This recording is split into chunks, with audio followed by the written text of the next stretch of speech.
Great. So my first question is just when did you graduate from CMU and which program did you graduate from? Yeah, so I graduated in May of 2018.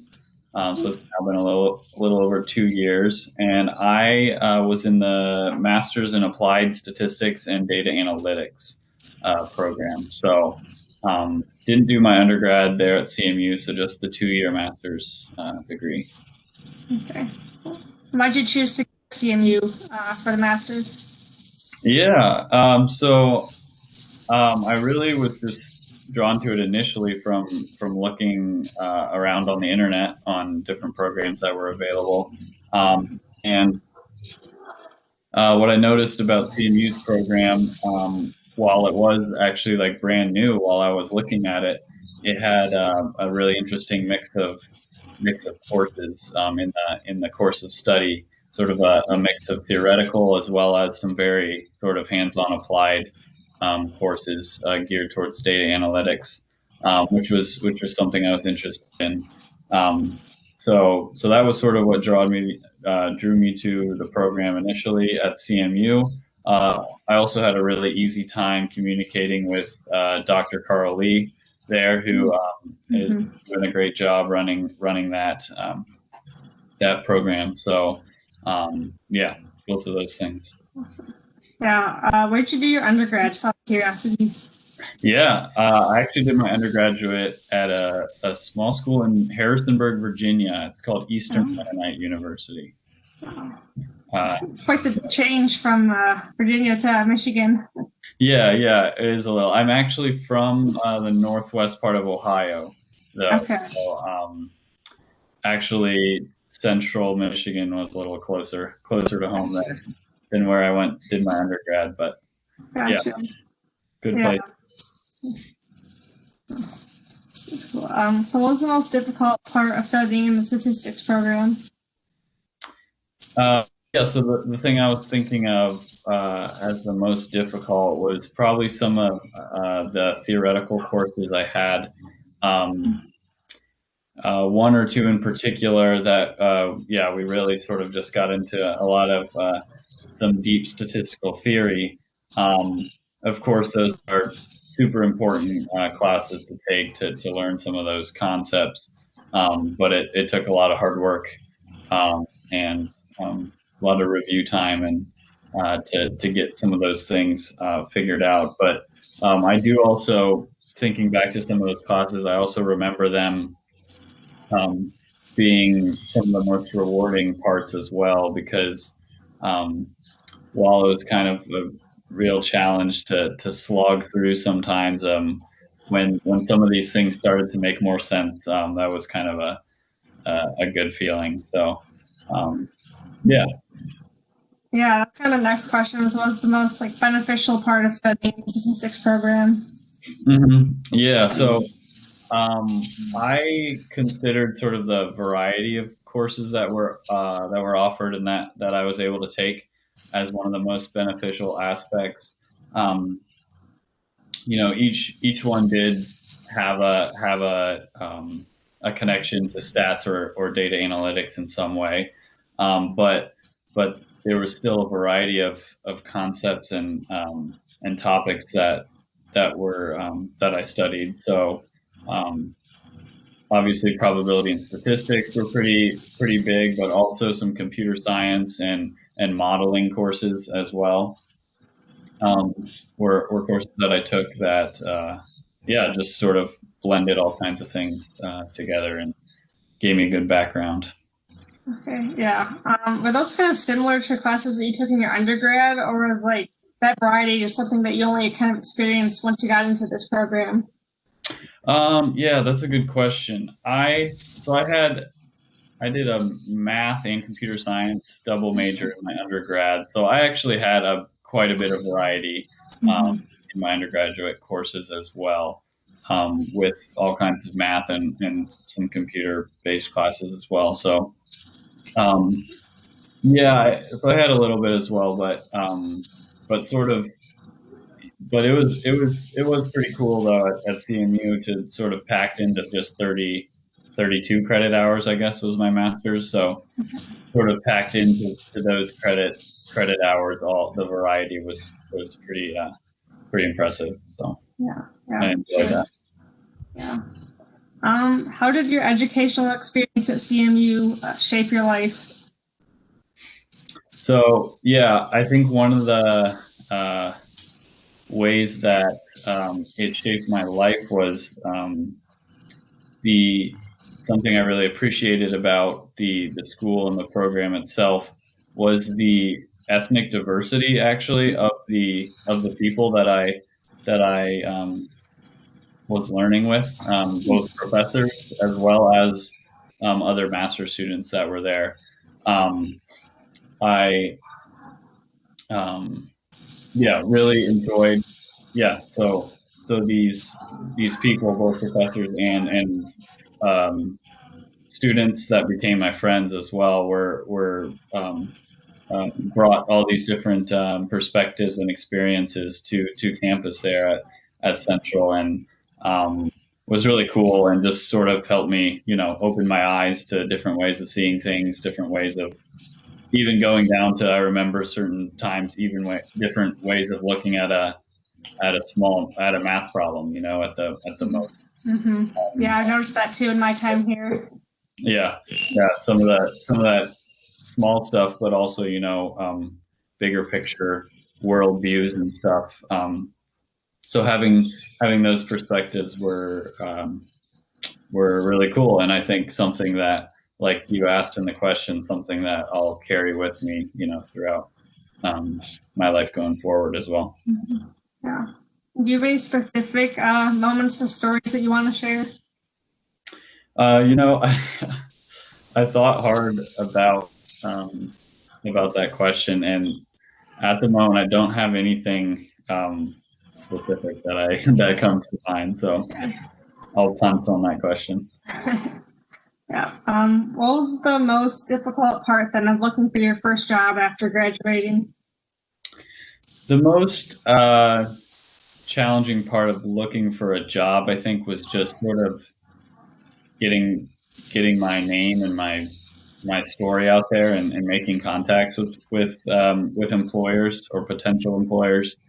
Um, it was uh, yeah, it's sort of, I don't know, you have ideas and desires, and there's all kinds of places out there, but like, so I came from Ohio and did my undergrad in Virginia. So I didn't have any connections basically at all coming to Central Michigan. Um, so um, yeah, so sort of just making those connections was a little difficult. Took some hard work to sort of try to make contacts, and go to career fairs and things like that. But I'm also grateful for some of the connections that Dr. Lee actually, and some other professors as well, who have been around for longer, were able to provide for both me and other people in the program. So that was sort of a, yeah, very helpful to get us started in making some connections. Yeah, for sure. Um, then tell us about your first career choice and experience after graduating. So I actually had an internship in the summer between my 2 years at CMU, Okay. which then turned into a job which I'm currently at. So that's at Auto Owners Insurance Okay. Yeah. in Lansing. So I'm working at Auto Owners.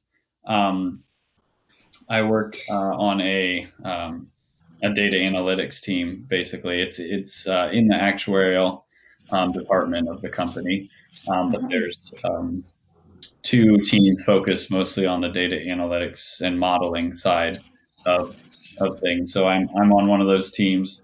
Um, it's been a really good fit, especially when I think of sort of using the things I learned in my program at CMU and applying them to my work. Um, it's Yeah, it's pretty crazy how um, you know maybe every day or every so often, just so many of these concepts come up, and that I um, either just maybe briefly touched on at CMU or spent a whole class working on something um, the statistics and data analytics part of the program is yeah, really applicable. So I couldn't be more glad about that, being able to sort of just jump right into a career here at Auto Owners where I'm able to apply a lot of this stuff. Yeah, that's really cool that you can notice that. You're like, hey, I learned this. I'm actually using it in my job. I know a lot of times people say they don't use anything that they learned in their undergrad or grad or whatever. So Yeah, yeah. yep. I do feel pretty fortunate in that sense, to be able to do that. So yeah. What has made you successful in your career? Um, One of the things that's made me successful and what's really been nice that I've gotten some feedback on as well too is um, really just communication. And it might sound pretty basic, I guess. I don't know. It depends how you look at it, but um, um, there's been some other teams that we work with that require our work and our results, and then they can make decisions based on those results. And what I've found is there's is that providing these timely results and also communicating any questions or concerns you may have, or delays in getting answers or results, all those things are almost equally as important to the people you're getting the information to, so that they know the status of what's going on, and they can feel comfortable um, um, with asking follow-up questions, things like that. So being able to communicate and provide um, things on time has been really important, and something that I've had feedback of doing it well. So that's feels to me like it's yeah, made me successful in the work that I'm doing. Yeah, for sure. Kind of going along with that, what are your three most important pieces of advice for students who choose to go into the same master's program that you did? Yeah. So I think my first piece of advice is to encourage collaboration, especially with the other people that you're studying with and working on projects and homework with. Um, Being working sort of now like in an industry job, um, I've found that um, that collaboration is very important, because you have, yeah, there's, especially at a place where I am, where there's um, a lot of employees. There's a big company. I work with a lot of people. Um, so the different perspectives that people can bring to a certain challenge or a problem are really valuable to have. And um, so it's yeah, and it just helps you like think about things differently when you can ask someone what they think about it and what their viewpoint is. So this is, and I think it definitely can start already. While you're studying, you can work on projects and stuff with getting other people's perspective, and so that's the first one. The second piece of advice I would give is, we sort of talked about this earlier about that idea that like you study things that maybe you never use later on in a job. But my advice is that it's amazing how many times that something you thought you never would use does come up in a conversation or a project or a even like a talk someone's giving or something like that. So the advice is just like take note of everything that you're studying, even if it's maybe boring to you or challenging or just like doesn't seem worth it. Just like just put in that work to maybe file it away somewhere in your head or something to and just remember that it could come back and be valuable, that you at least heard about it or talked about it a little bit. um, and then the third piece of advice is it's kind of just like an encouragement to sort of utilize all the things that are available at CMU, like all the resources. It's so great to have like, there's tons of professors that are incredibly smart. There's fellow students that are um, that have good perspectives, and there's also a lot of like physical resources and like especially for my program, like data analytics, you have a lot of computing power. So you have these computational resources. Um, and yeah, there's just a lot of stuff that in a university setting that now that I'm past that, and I'm just, in an industry job, there's things you miss sometimes that, it was all better in college when you had this and you had this and you could go to the computer lab, things like that. So yeah, just to sort of realize where you're at and be able to use those things to be as efficient as possible is yeah, it's nice. Yeah.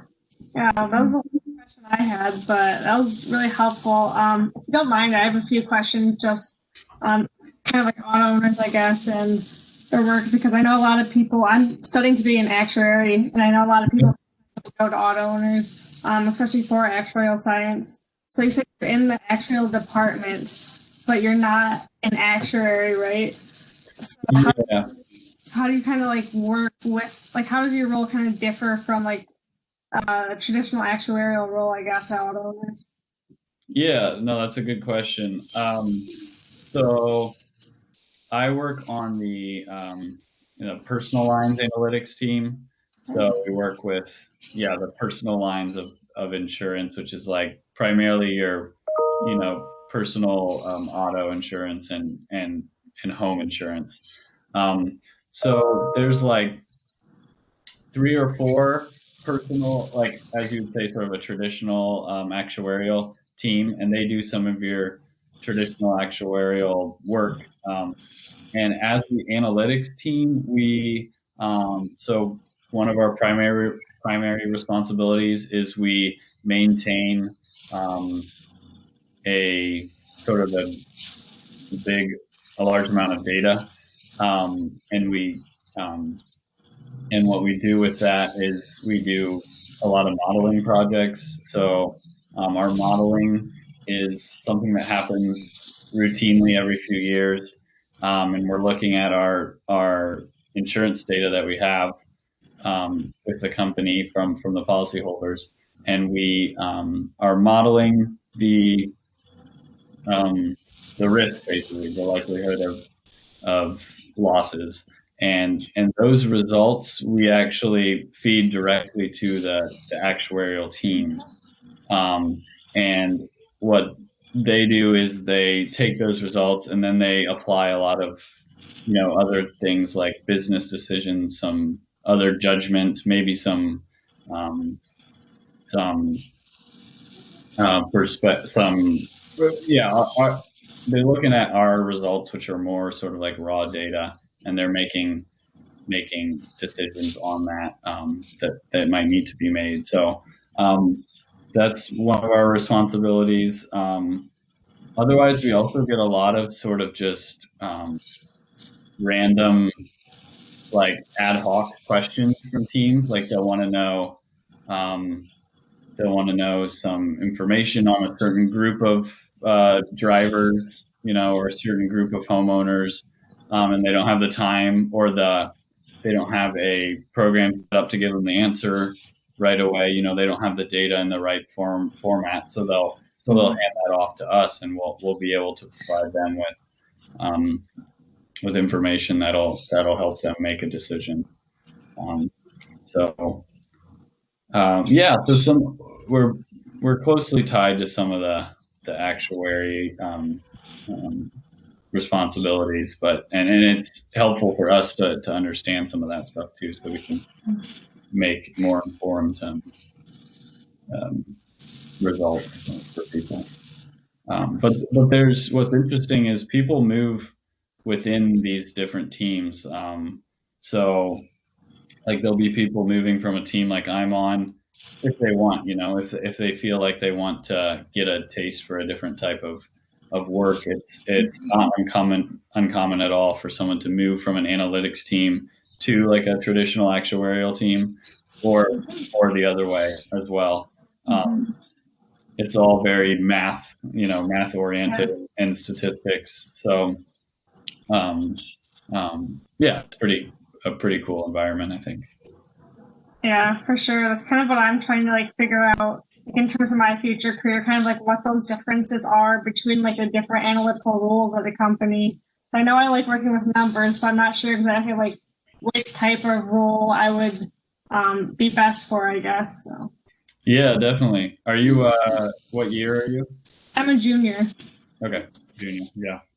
Um, yeah, I can't talk, I guess, about other companies, but what did if you have the opportunity an opportunity at auto owners, it's nice because you don't have to go in thinking like, oh, like this position I'm going into like has to be the one for me or whatever.